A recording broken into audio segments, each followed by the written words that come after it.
10th class में हम लोग कार्बन एंड इट्स कंपाउंड पढ़ रहे हैं। उसमें आज टॉपिक का नाम रहेगा आइसोमेरिज्म क्या है। What is isomerism? आइसोमेरिज्म यह पहले देखें या बाद में हम डिफिनेशन बना दें। पहले यह देखेंगे, सब लोग देखें या बढ़िया से। यह है एक इस तरह से हम कंपाउंड बना दे रहे हैं।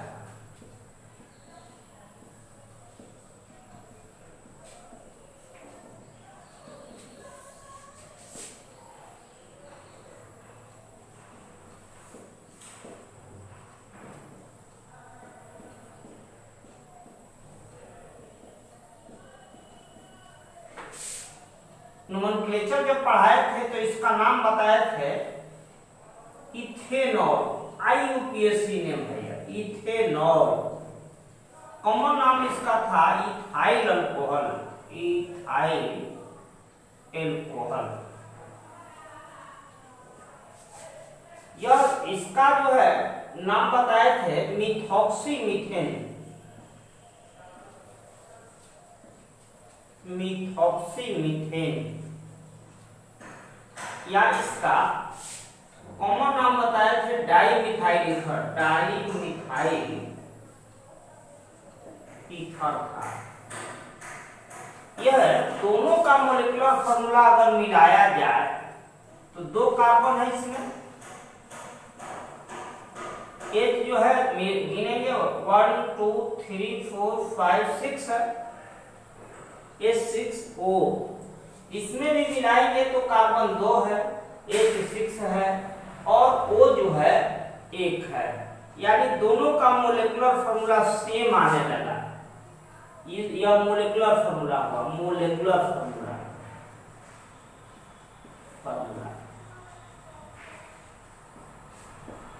इस दोनों को हम स्ट्रक्चरल फार्मूला बोलते हैं। तो इसी घटना का नाम है आइसोमेरिज्म। यानी आइसोमेरिज्म का डिफिनेशन क्या दे दिया गया? दोज ऑर्गेनिक कंपाउंड, चाहे those compounds having same molecular formula but different in their structural formula, the phenomenon is called isomerism and the compounds are called isomers. Hindi प्रेमी इसको कहेंगे वैसे बने वे कार्बनिक यौगिक जिनका संरचना सूत्र भिन्न भिन्न हो जाए, अणु सूत्र एक जैसा हो जाए, तो इस घटना का नाम है आइसोमेरिज्म। जैसे हम यह एक एग्जांपल दे दिए, यह इथेनॉल है और मिथॉक्सीमीथेन दोनों आइसोमर्स है। इस तरह से लिखते हैं definition. Those compounds having same molecular formula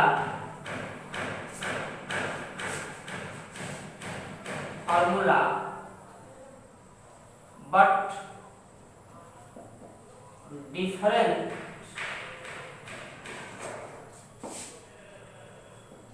in their structural formula,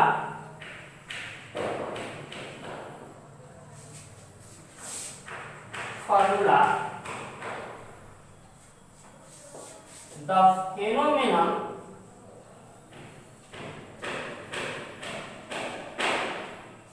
is called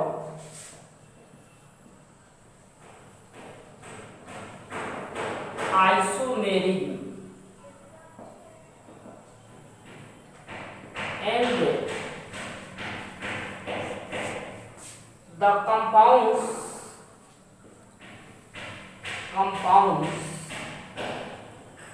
are called isomers। जैसे यह हम दिखा दिए तो यह इथेनॉल और डाईमिथाइल एक दूसरे का आइसोमर्स कहलाएंगे। इसी तरह से एक और एग्जांपल दे रहे हैं। यह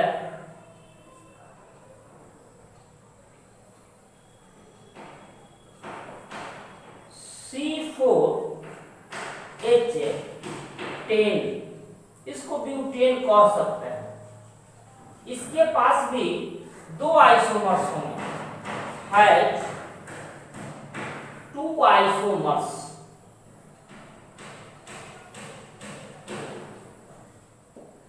इस तरह से इसका बना देंगे H H H। ये नोमेनक्लेचर इसका किए थे तो हम नाम लिखे थे इसका ब्यूटेन, लेकिन स्टेट चेन वाला है तो इसका एक ऐसे भी इसका नाम एन ब्यूटेन कह सकते हैं। एन ब्यूटेन माने नॉर्मल ब्यूटेन, ब्यूटेन भी कहिएगा तो चल जाएगा। एन ब्यूटेन न सीधा साधा है, इसमें एकदम सीधा चेन है, इसलिए एन ब्यूटेन। इसी को इस तरह से बता रहा है।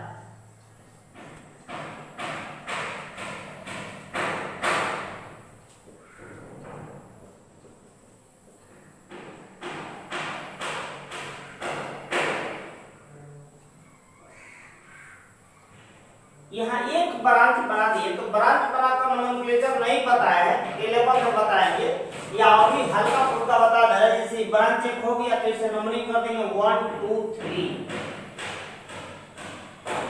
तो इसका नाम हो जाएगा, 2 पर यह CH3 है, मिथाइल है, तो इसका नाम हो जाएगा 2 मिथाइल प्रोपेन। या कॉमन नाम एक ब्रांच होता है तो इसको ऐसे भी आइसो कहते हैं, आइसोब्यूटेन, आइसोब्यूटेन। इस तरह से दोनों का फार्मूला क्या मिल रहा है, फार्मूला दोनों का ऊपर भी लिख रहा है, सेम है C4। अब एक और एग्जांपल देख लें, यही टेक्स्ट बुक में 3 एग्जांपल है। C5H12 यह पेंटेन का फार्मूला है, पेंटेन। या छोड़ दें, नहीं लिखे, इसमें लिख देंगे C6H12 हैज 3 आइसोमर्स, 3 आइसोमर्स। इस तरह से ऐसे बना देंगे।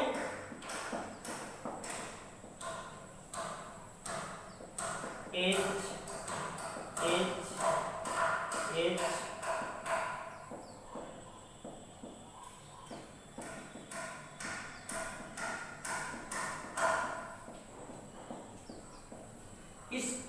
इसका नाम लिखते हैं 1 2 3 4 5 है, तो इसका एन पेंटेन लिख देंगे, नॉर्मल पेंटेन। एकदम स्ट्रेट लाइन वाला जो लिखते हैं उसका नाम हो जाता है नॉर्मल पेंटेन। फिर दूसरा लिख देंगे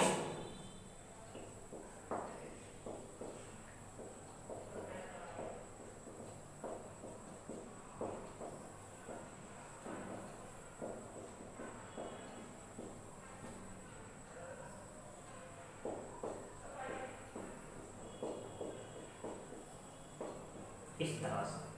अगर IUPAC नाम लिखना है तो यहाँ ऐसे 1 2 3 4 कर देंगे। ऐसा नंबरिंग करते हैं कि इसको कम से कम अंक मिले। डिटेल देखिएगा, अगर 10th के विद्यार्थी चाहते हैं कि नोमेनक्लेचर बड़ा विस्तृत है तो बस 2-4 वीडियो में 11th में पढ़ाएंगे, वह जो है YouTube पर देख ले खोल करके, डिटेल में इसका बताएंगे। अभी यहाँ इसका नाम लिख देंगे 2 मिथाइल ब्यूटेन हो गया। इसका कॉमन नेम जो है आइसोपेंटेन कहा जा सकता है, आइसोपेंटेन एक ब्रांच है। फिर एक देखेंगे इसका स्ट्रक्चर ऐसे भी बन जाएगा।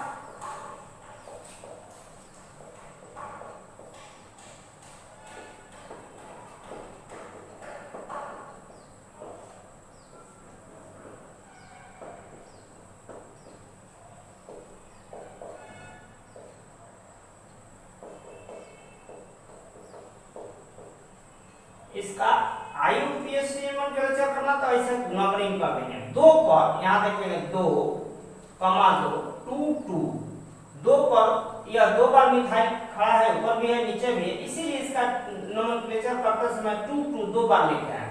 2 2 डाई मिथाइल,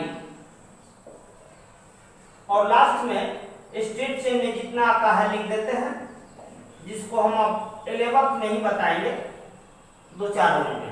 इसका नाम जो है एक और हो जाता है, कॉमन नाम हो गया नियोपेंटेन। सबका मोलिकुलर फॉर्मूला एक ही हो जाएगा। तो यह हम लोग का पेंटेन का आइसोमर्स हो गया। अब बेस्ट डब्ल्यू कुछ विद्यार्थियों को अपने से बनाना चाहिए, जैसे दे दिए how many isomers in C4H10, इस तरह से आंसर लिख देंगे। C4H10 है 2 आइसोमर्स, उसका स्ट्रक्चर नेम के साथ लिख देना चाहिए पूरा डिटेल में। दूसरा, how many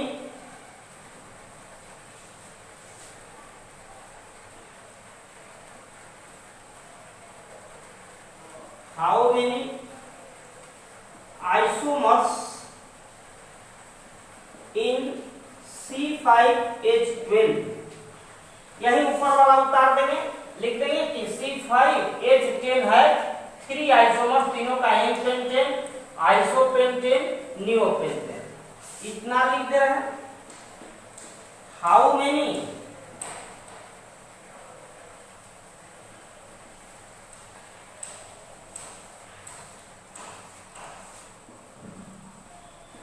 isomers in C2H6O, इसमें भी लिख देंगे, ये फॉर्मूला इतना लिख देंगे। C2H6 है 2 आइसोमर्स, जो इथाइल अल्कोहल मिला था, डाइमिथाइल ईथर मिला था, ये दोनों लिख देंगे। इसके बाद एक टॉपिक चेंज कर रहे हैं, जिसका नाम है homologous series.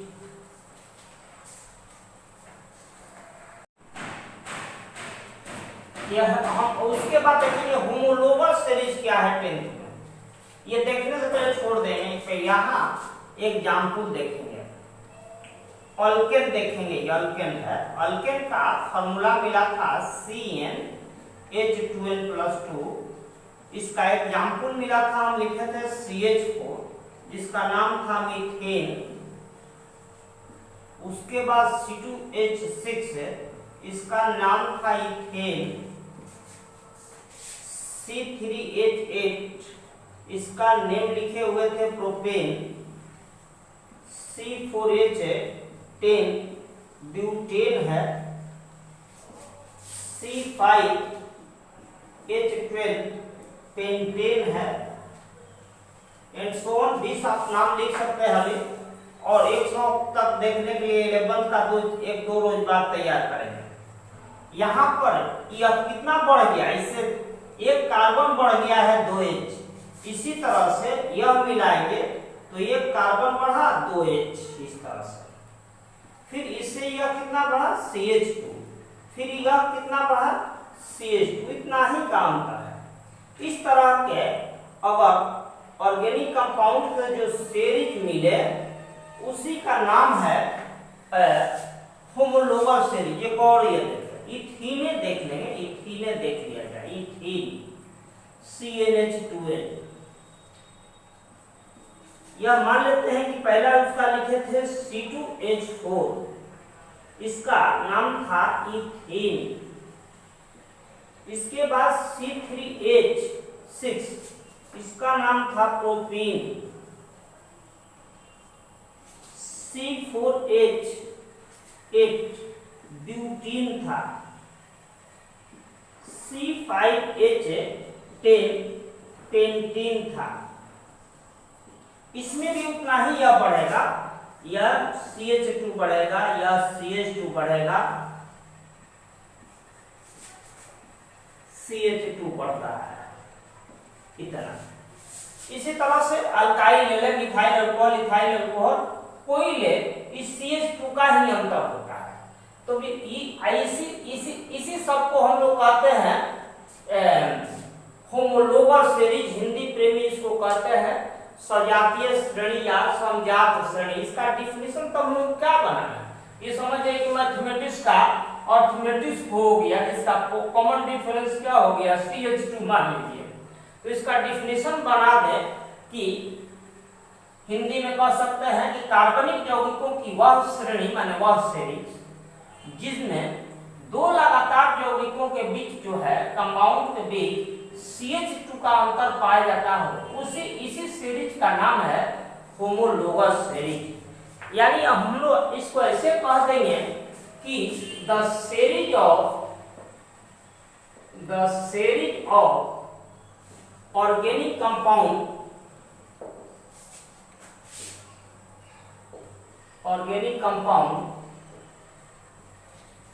in which there is a difference of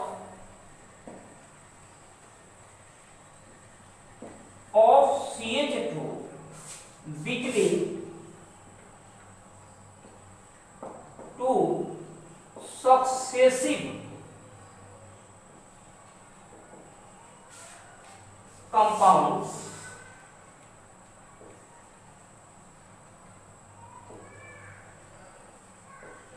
are called homologous series।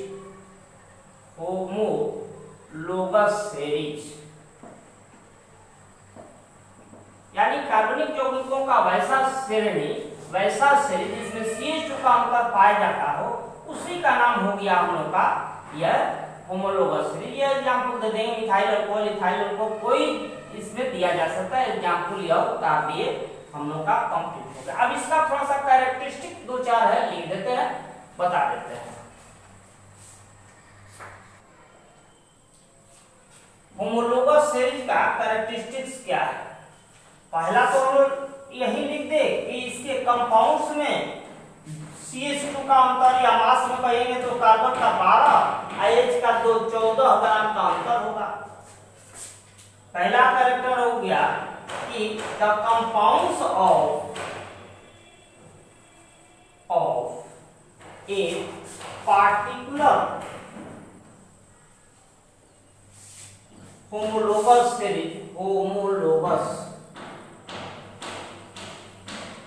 series differ by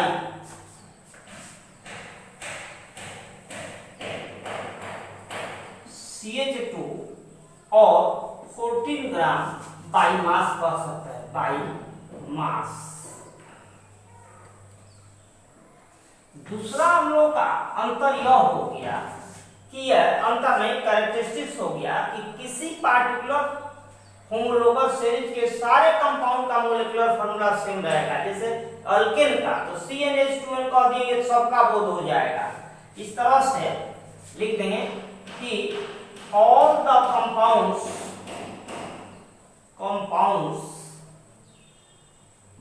of a particular homologous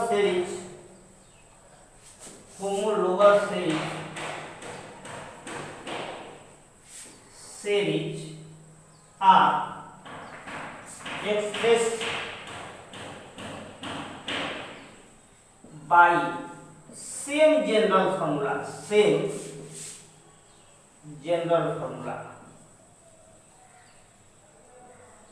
example वहीं दे देंगे द जनरल formula of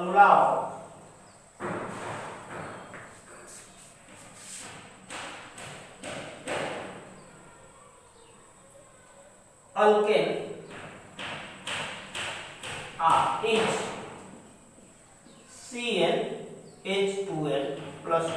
इसका मतलब कि इसके सभी कंपाउंड इसी से एक्सप्रेस हो जाएगा। तीसरा यह CH4C2H6 इस तरह से बना हुआ था तो देख रहे हैं कि लेफ्ट माने इसमें जैसे मीथेन से थोड़ा सा इथेन भार में अधिक हो जाएगा, मास अधिक हो जाएगा, एमपीबीपी अधिक होते जाता है। जैसे जैसे मास बढ़ेंगे पीबीपी बढ़ता जाएगा, डेंसिटी बढ़ता जाएगा। यानी फिजिकल कैरेक्टरिस्टिक्स जो है क्या होता है कि यह स्लाइटली बढ़ता है और वही जो है केमिकल प्रॉपर्टीज किसी पार्टिकुलर होमोलोगस सीरीज के सभी कंपाउंड के लगभग सेम होता है। जैसे मीथेन का इथेन से मिलेगा कुछ केमिकल प्रॉपर्टी, या इथेन का प्रोपेन से मिलेगा। ऐसे लिख देंगे कि the chemical properties of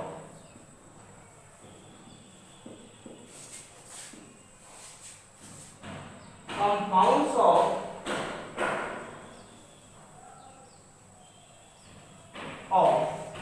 a particular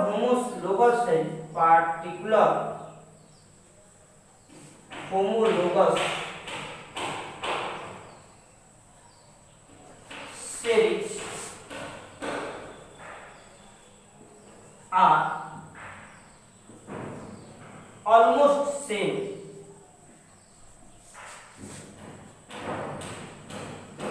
जैसे मीथेन का कुछ है, इथेन से मिलेगा, इथेन का प्रोपेन से मिलेगा, एंड सो ऑन, कोई वहां लिखने के जरूरत नहीं, हो गया।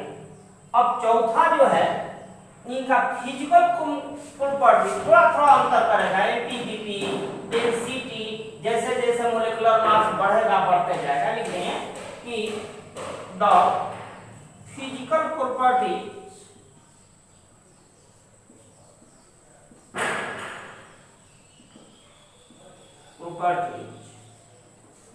of the compounds of a particular homologous series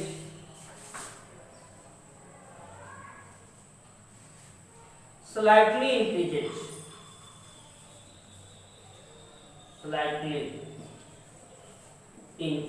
थोड़ा थोड़ा बढ़ता है। तो यह हम लोग का कैरेक्टरिस्टिक्स रहा। लगभग यह सब 10th का कोर्स समाप्त हो गया है। 2 कंपाउंड है वो अभी पढ़ना था। यह तो पढ़ना ही नहीं था, नोमेनक्लेचर वह केवल जानकारी के लिए दिए। इस साल केवल हटाया है, रोज थोड़ा हटाया है, इसलिए इसकी जरूरी है। इसके बाद इसमें 2 कंपाउंड्स है, इथेनॉल और यह आपको एक कार्बोक्सिलिक एसिड, उसको भी पढ़ा देंगे, सब खत्म हो जाएगा। इसको भी यह देख लेंगे। यह और आइसोमर्स यह इंपॉर्टेंट है, आता है एग्जामिनेशन में। आज 10th का क्लास टाइम पर खत्म होता है।